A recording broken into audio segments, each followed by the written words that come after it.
Too many rural communities lack the technical expertise and financing to deploy clean energy projects. The Nevada Clean Energy Fund, or NCEF, was created to fill these gaps. We work with stakeholders all across the state to help them reduce pollution, reduce emissions, and meaningfully combat climate change.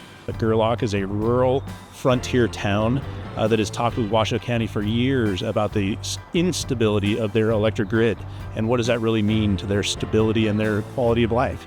Gerlach has an aging community. In a lot of ways, it's a sprawling retirement home. A lot of the people who live here are retired and are on fixed income, and they really can't afford to install their own backup generators. Only a handful of people in town have them. So in the wintertime, when power goes out, sometimes for days, those seniors are especially at risk.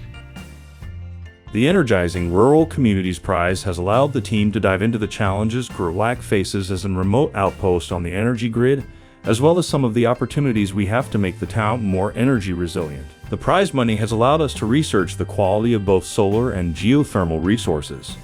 Some of the prize money supported an energy audit of the town by team member N0. Yes, we discovered the obvious, that most of our buildings are old and not very energy efficient, and our grid isn't quite up to snuff. And we discovered where most of the town's emissions are coming from, with the bulk of the emissions coming from electricity and propane. We know our first step is to weatherize existing buildings so they use less energy.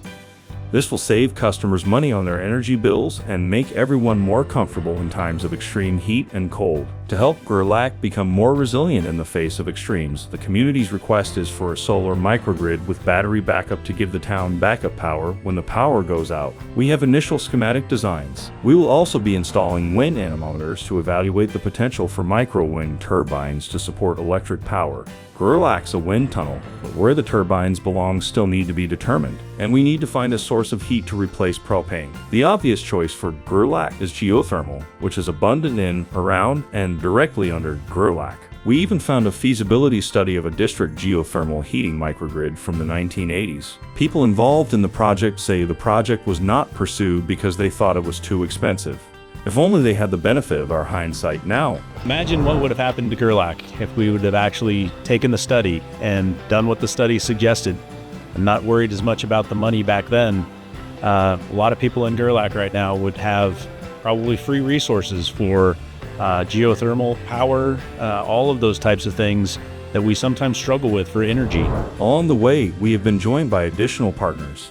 The Nature Conservancy and researchers at the Kleinman Center for Energy Policy at the University of Pennsylvania. They have been scouting the West for opportunities to implement direct air capture technologies that would use geothermal energy to remove carbon dioxide from the atmosphere.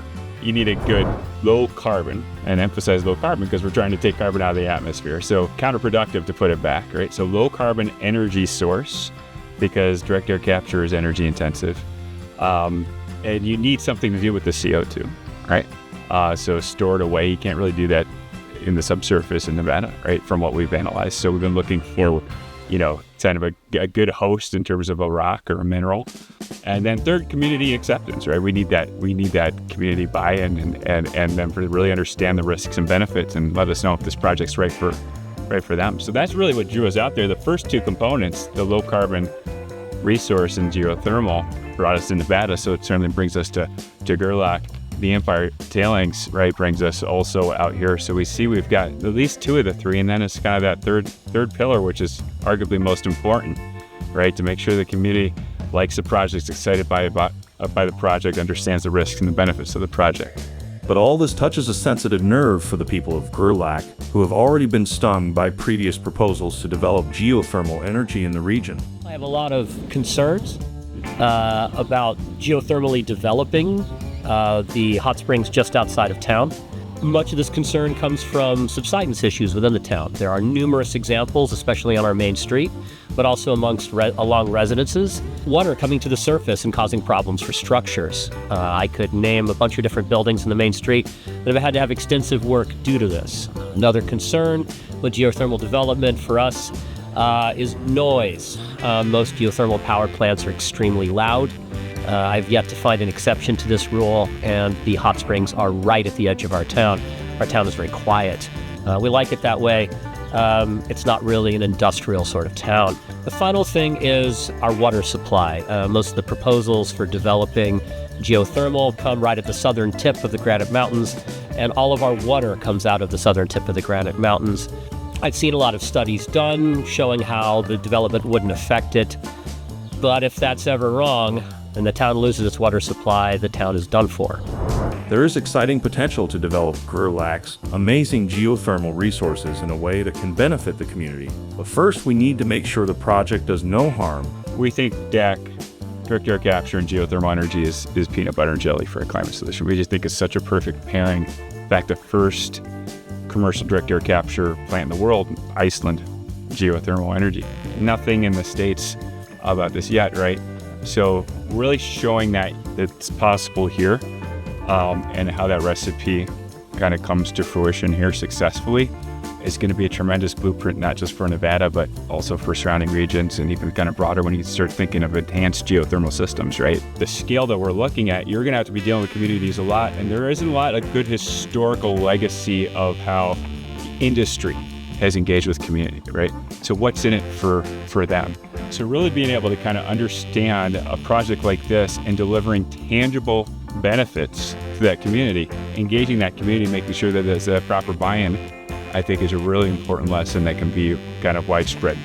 It's been so important for us to get on the ground here in Nevada and work with people like you, Brian, and work with Jana with TNC, really to understand the pulse of the community, understand the local geography and the beauty. And, you know, it's hard to do that in four walls back in Pennsylvania, right? We need to get out. So there's another kind of blueprint, you know, engineering sort of head down.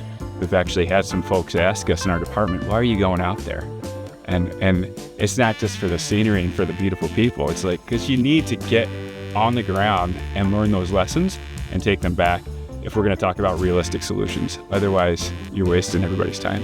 One of the reasons why the Nature Conservancy is so interested in this project is that it is an excellent example of community-centered conservation, where we work with the community to build a vision of their energy and electricity future, and we go through all of the ways that could pitfall, but in the end, what comes out is a product that the community is proud of and that the community can take with them to ensure their own energy security. The good news is, whatever specific technologies we choose for Gerlach's unique context, our team members at the Nevada Clean Energy Fund provided recommendations to help pay for it all. In sum, this phase has allowed us to assess the potential for solar and geothermal energy. It's helped us understand the current energy use and needs of the town, and it's identified the community's desire for a microgrid to provide power during blackouts, and for a district heating geothermal microgrid, but only if it doesn't contribute noise, subsidence, or poison the water supply. For the next phase of this project, we aim to pursue 3 projects. A feasibility study to ensure that a geothermal district heating microgrid will work without harming the town, with a possible addition of geothermal-powered direct air capture. Specific schematic for both electric and heating microgrids, and a phased funding plan specific to these technologies to help the town achieve their net zero goals. If we're able to accomplish these things, not only will Gerlach be on their way to net zero climate resiliency, but it can become a model for rural communities across the West to address their climate and energy needs. Because if we can do this in Gerlach, we can do it anywhere.